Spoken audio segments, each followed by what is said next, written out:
Sæll Stefán, formaður körfuboltadeildar Tindastóls, blessaður.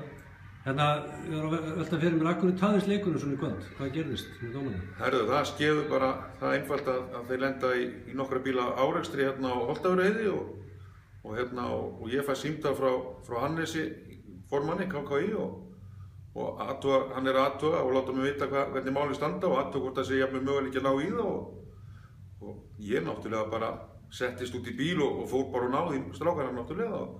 En þetta var fínt veður svo sem nema Holtavörðuheiðin var nánast ófær vegna veðurs og aðkoman að þessu slíti náttúrulega bara hræðileg sko og margir bílar, ég held að sé alveg, ég veit ekki hvað voru margir, voru mjög margir og bílar fastir meira sér annar staðar á heiðinni sko. Já. Og ekki bara þessi slísi var sko. Og þeirra bíl óökufær? Þeirra bíl, hann er náttúrulega bara algjörlega í mólum sko, rúðulaus og allslaus og fleiri bílar hérna, jafnvel bara ónýtir held ég. Já. En þeir koma samt og dæma? Þeir koma og það finnst mér alveg með ólíkindum og virðingarverðir menn sem að lenda í svona tjóni því það er ekki keppt einu sinni á það heldur tvisvar. Já. Og hérna, það er bara alveg með ólíkindum að þeir komi hérna og þeir bara í alltaf þekki skilið og þvílíkir höfðingjar allir sem eitt bara, það er bara svo leiðis. Þið Gundi, takk kærlega Stefán. Já, ekki það. Klára leikinn. Já, takk fyrir.